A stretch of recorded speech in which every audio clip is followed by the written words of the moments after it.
Good evening from New York. I'm Dan Rather. And if you're wondering whether it feels good to say that, well, it does. But this is something new. A newscast airing weekly on Monday nights. An old TV newsman leaning on new media to connect with our future. A collaboration between two organizations, my own, News and Guts, and the Young Turks. By the way, you may catch me talking with the team here off camera sometime during our newscast. We're low tech, but we have high aspirations. This is our answer to what TV news has become. By the way, this is my actual office, my old partner's desk that I treasure. No bells, no whistles. We're going to try to give you news, analysis, and commentary with as much context and perspective, including historical context, as possible, on stories that matter to the real lives of real people. I may sometimes tell you what I think, not what to think. I seek not to persuade you, but to inform you.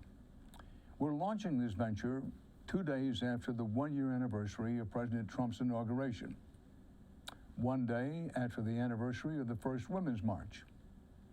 We'll close with my thoughts on why we're doing this and why we're doing it now. But we begin with the end of the 2018 government shutdown. The end of the first 2018 government shutdown. Today's deal to fund the government extends for only 3 weeks. On February 8th, perhaps we'll do it all again. On Saturday, the first day of the showdown, President Trump's 2020 re-election campaign put out an ad blaming Democrats for this mess, for the shutdown and for the, quote, murders that will occur if Democrats get their way on immigration. That's illegal immigrant Luis Bracamontes, charged with murdering 2 police officers. It's pure evil. President Trump is right. Build the wall. Deport criminals. Stop illegal immigration now. Democrats who stand in our way will be complicit in every murder committed by illegal immigrants. President Trump will fix our border and keep our families safe. I'm Donald Trump, and I approve this message. Well, Democrats said they agreed to a 3-week extension because of a promise by Senate Republicans, a promise to vote on DACA, the Deferred Action for Childhood Arrivals program, which lets immigrants brought here as children stay here and work. We should note that when President Trump suspended DACA, he told Congress to restore it in legislative form. Senate Republican leader Mitch McConnell told Democrats he will permit a vote on DACA on February 8th if Congress can't strike an overall immigration deal by that time. Democratic Whip Dick Durbin took to the Senate floor to assure Dreamers his party is not abandoning them. We have gathered the largest bipartisan group of senators to ever commit to moving forward on the DREAM Act and immigration. We have a process. I want to thank Senator McConnell for explicitly saying today it will be a level playing field. It will be open to both sides. We will move to the issue, as you characterized it this morning, of DACA and immigration. Thank you for doing that. I believe that sets the stage for us to work together. For the first time in 5 years, we will have a debate on the floor of the Senate on the DREAM Act and immigration. To all the dreamers who are watching today, don't give up. I know that your lives are hanging in the balance on what we do here on Capitol Hill and with the White House. 3 weeks from now, I hope to be joining you in celebrating the passage with you and your families and your communities of a measure which will strengthen America and give you an opportunity to be part of our future. Mr. President, you. Of course, no one asked the House of Representatives about all this, which could mean that on February 8th, we do it all over again. Holding the government hostage did not used to be a standard negotiating tactic. The government and its functions were what each side fought for. So, if you see and hear news reports later today and tonight that the crisis is over, consider that it has merely slowed back down to its previous pace. That's basically what's happened. Consider that shutdowns are, to the way we govern today, as combustion is to corrosion. That is, a sudden flare-up of a similar process already underway. Consider the vision of government made manifest in how this showdown rolled out. Uniformed military were still on duty. 96% of housing and urban development staff sent home. 87% of Homeland Security workers told to show up, compared to 10% at the Department of Education. And you get the idea. Now, consider the slow motion government shutdown. Try telling Puerto Rico the government shutdown is over. More than a third of Puerto Rico remains without power. On Wednesday, before the showdown, the newspaper El Nuevo Dia reported that the Trump administration is withholding a $1 billion loan to the island. Also last week, the agency created to protect bank customers, said it will not enforce a recent rule on payday lenders. On Tuesday, we learned that most of the National Park System Advisory Board has quit. You get the idea. And if most media ignore the year-long slow motion shutdown, if Democrats don't raise enough of a stink about it, maybe it's because too many of us have signaled that we're on board. When President Reagan said the scariest words are, "I'm from the government and I'm here to help," we got the joke. We laughed along, but it was not always like this, folks. And that's something worth thinking about. Look, the government, when it works as it should work, takes on big projects for the country as a whole. Think about President Eisenhower championing the building of the interstate highway system. President Kennedy and President Johnson with "Let's send a man to the moon." President Roosevelt with the safety net, including Social Security. Go all the way back to Theodore Roosevelt, who broke up the big mining and oil cartels, the big corporate monopolies, and also set the country in the course of conservation of some of our most important lands. These were big projects. They had the support of the country as a whole, and presidents led those kinds of accomplishments. We're capable of doing that again, and I'm not here to praise President Trump, but it should be noted that President Trump, during the campaign, he talked about all kinds of big projects, infrastructure being one of them. There are big projects that only the government, representing all the country's people, can accomplish. And we've done this in the past. And for those who question, well, I don't know now, and with all the polarization, whether they can do it, of course we can do it. What it requires is a national consensus on what needs to be done, a president who will exert some leadership on it, a Congress who will follow the president's leadership and expand on it. I'll give you one of my favorites if you're thinking about, well, Dan, what kind of big project could we do now? And keep in mind the context of this, folks, is this whole movement has been taking a long time, the whole movement to convince the American people that the government is bad, get the government out of our lives. Well, first of all, it's not really practical to do that. And secondly, well, at least question whether it's a good idea. But I was going to say, if you want something to really get behind, in which the overwhelming majority of the country could get behind, President Trump presumably could get behind, and we get something done, is the top three priorities of this country. You can make a case that the top three priorities ought to be in order: education, education, and education, particularly revitalizing and reforming public school education, which for so long was the absolute backbone of the country, the spine of the country, and which really catapulted the country forward to making the 20th century our century, was education, education, education. That's just one of the examples. If we're willing to think big, if we're willing to say, of course government has a role in doing big things, it doesn't have to be going to Mars. For example, who's going to lead in the 21st century in developing artificial intelligence? It's one of the big developments that's going to span this whole century. Are the Chinese going to lead in that? Is somebody else, or are we going to lead in that? That's a kind of big thing that government at its best and presidential leadership at its best can actually make happen. Now, Of course, the pundits will tell us that we will bounce from shutdown to shutdown now because it is uniquely impossible to deal with President Donald Trump.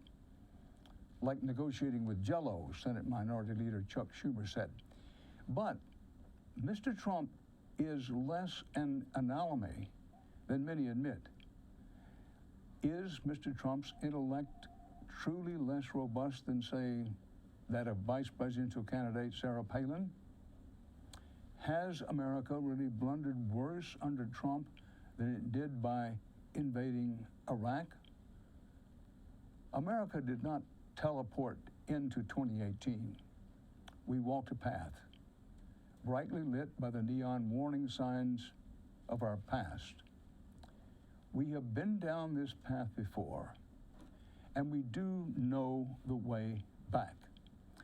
The way back, among other things, is not to have this idea that somehow or another education is bad, somehow or another intellectualism is bad. There's a very dangerous virus, so there's much of it coming from the leadership of the country, that somehow education is not so to be valued as it once was, that somehow there's actually an anti-science movement.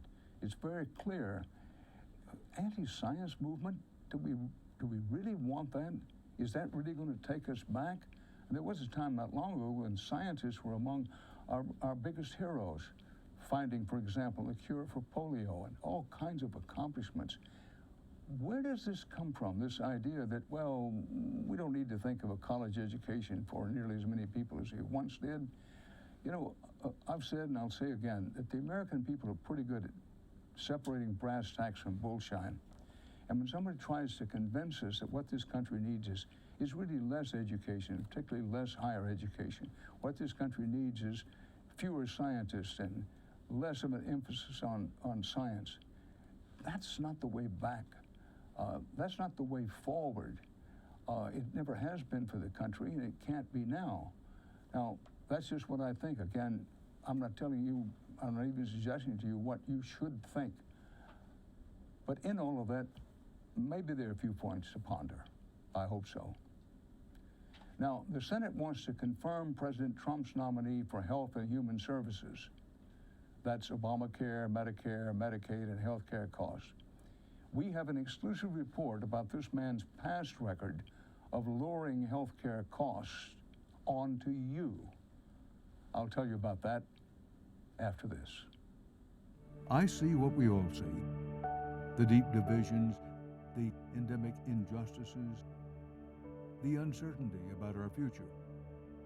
We have sometimes stumbled. We have sometimes fallen short. But we can renew our national purpose if we recognize that what unites us is far greater and stronger than all that divides us.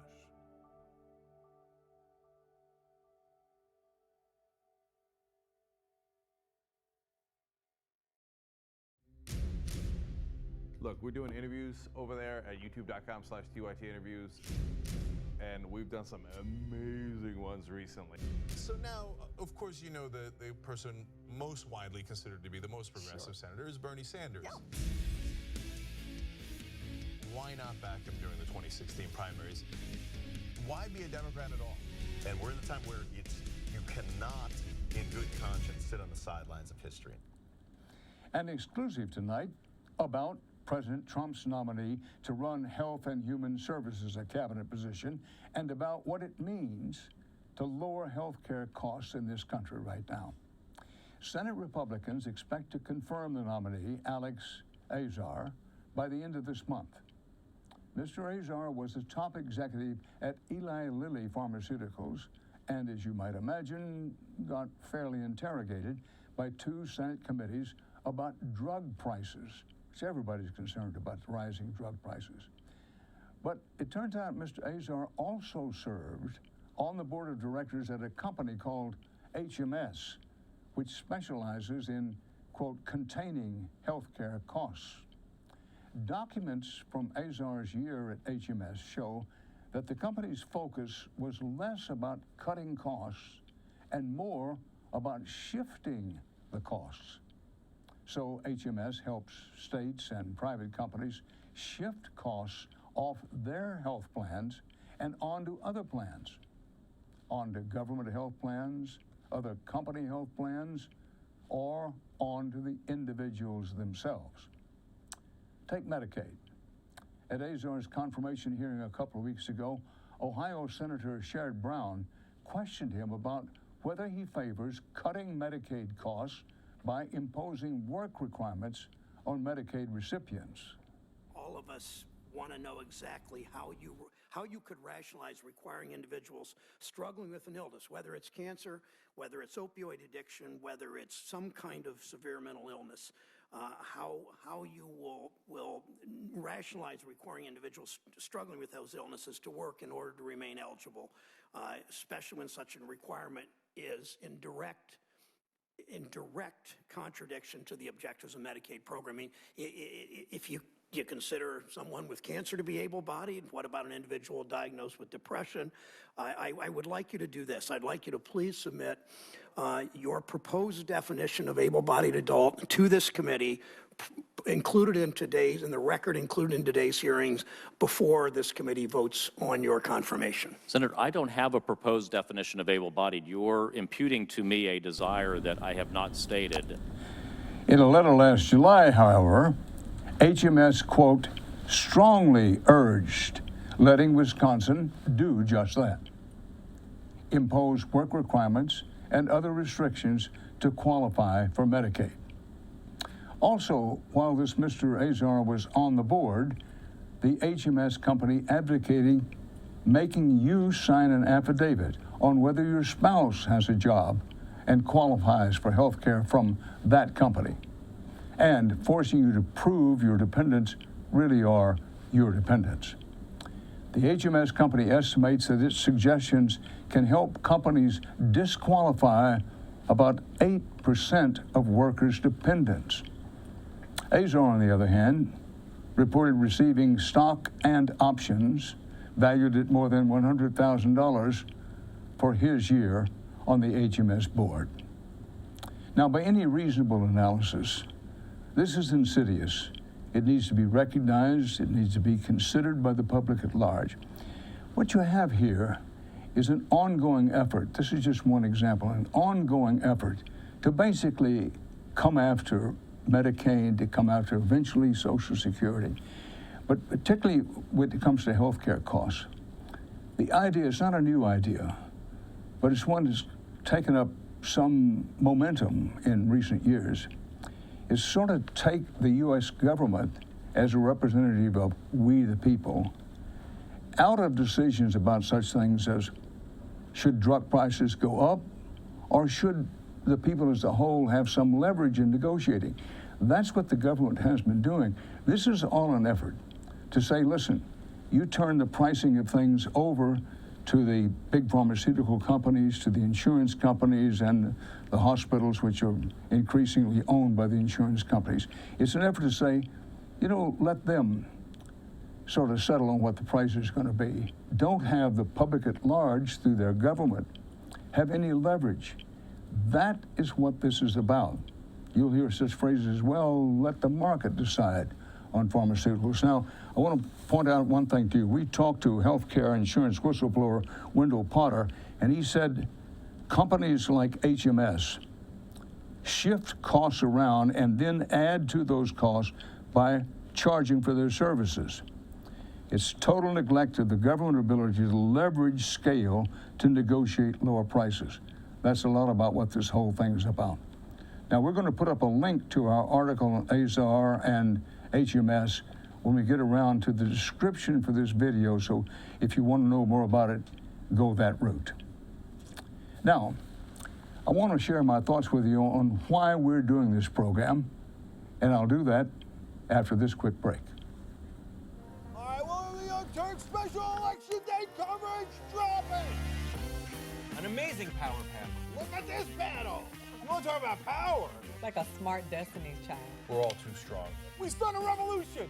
Yes, another one. Aren't you excited? Wow. Some of the best writers in the country are right here on this panel, with the obvious exception of John Irola. Let's not so quickly discount Harry Potter fan fiction. We have elected the top Twitter troll in the country. What ran me away from Christianity was judgment and condemnation. Assaulting peaceful protesters in North Dakota, crazier than bombing Yemen, crazier than bombing Syria so much they ran out of bombs. Reductive interpretation of what their motives are, what Putin's are, by these amateur experts is just beyond. We don't kill our journalists, and they do.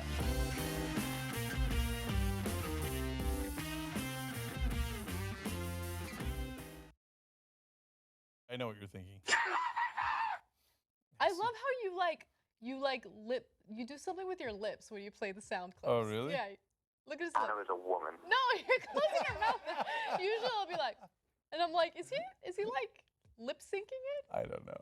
I never noticed it until you said it. It's a funny habit.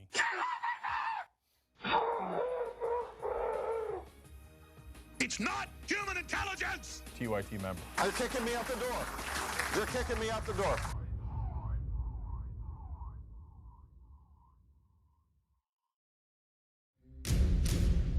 Look, we're doing interviews over there at youtube.com/TYT interviews, and we've done some amazing ones recently. So now, of course, you know the person most widely considered to be the most progressive senator is Bernie Sanders. Yeah. Why not back him during the 2016 primaries? Why be a Democrat at all? And we're in a time where you cannot, in good conscience, sit on the sidelines of history in 2017. We're keeping an eye on other stories this week. 3 top officials at USA Gymnastics, including its chairman, stepped down today. Some of the victims of Team Dr. Larry Nassar blamed the organization, which oversees national and Olympic teams, for failing to act swiftly to protect the athletes. In Israel today, Vice President Mike Pence said America will open its embassy in Jerusalem by the end of next year. Several Israeli Arab lawmakers of the Knesset were removed for protesting Pence's speech. The Supreme Court in Pennsylvania today ordered lawmakers there to redraw their state congressional districts, which have been called some of the most gerrymandered in the country. The court said that the existing congressional lines violate the state constitution by tilting the map in favor of Republican candidates. The Washington Post today reported that when President Trump's voting commission asked Texas for its voter data, they asked the state to identify every voter with an Hispanic last name. That commission was disbanded in the face of legal challenges and political uproar. Its work, however, will be taken up by the Department of Homeland Security. We'll be keeping an eye on that. Now, in closing tonight, a word about why we're doing this program, the purpose we hope to serve. In a time of deep, entrenched political polarization, in a time when the chasms that divide us seem impossible to bridge, it's tough to see those on the other side. And how do we reconcile with what we cannot recognize? The American left used to ridicule the concept of evil, but sees evil now atop every branch of government. The American right used to sneer at emotionalism, but now gives us politicians whose policies come from their gut and their heart. American media was supposed to inform us of what we were doing, but now stages Punch and Judy debates over who we are. But you know, we're united in more ways that we know, or at least that we often think about. It turns out most of us agree that our president has divided us. Toxic beliefs are sometimes shallow beliefs. Young men grow up and learn empathy. Even old guys can work at being woke. But first, we must get past what is shallow. I'm doing this program because we've all let silly season run into extra innings. All of us, not just the news. And this isn't about fake news. Like science, real news is not a body of facts, it's a process. Real journalism is not infallibility, it's transparency. Good journalism is knowing that the most insidious bias isn't political, it's practical. It's when TV news executives ignore a story they don't know how to tell because it's boring, meaning it doesn't affect them or their loved ones or their wallet. Meanwhile, the Target demo fills up stadiums to hear Bernie Sanders lectures on financial regulation.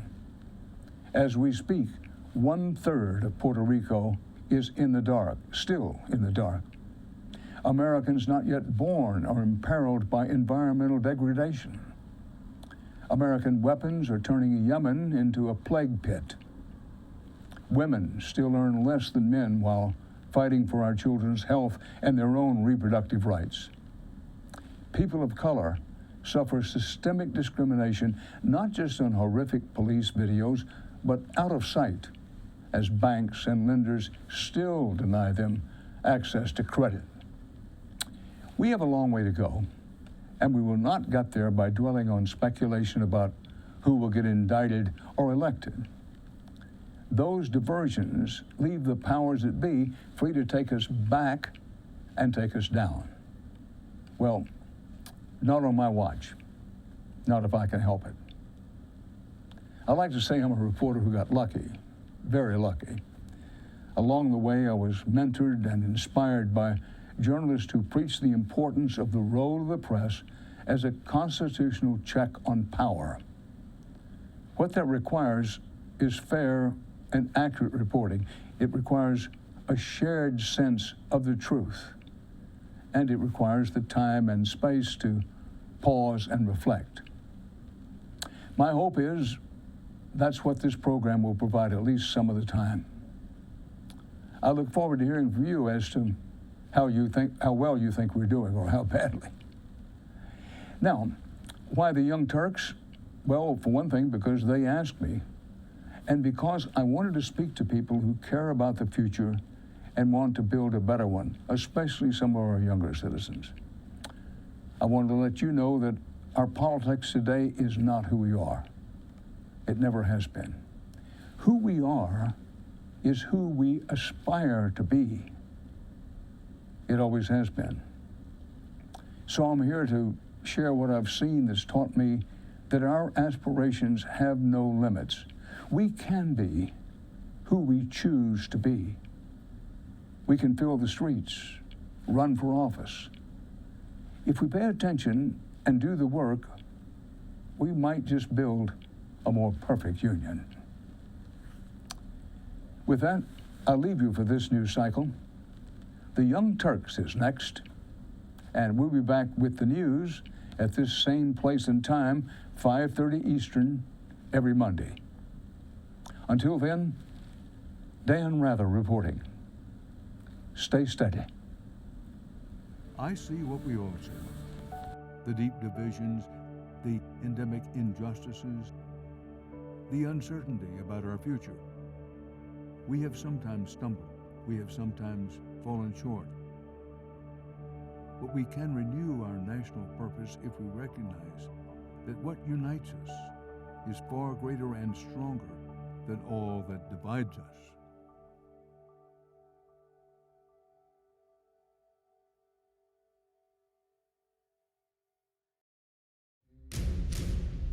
Look, we're doing interviews over there at youtube.com/TYT interviews, and we've done some amazing ones recently. So now, of course, you know the person most widely considered to be the most progressive senator is Bernie Sanders. Yeah. Why not back him during the 2016 primaries? Why be a Democrat at all? And we're in a time where you cannot, in good conscience, sit on the sidelines of history.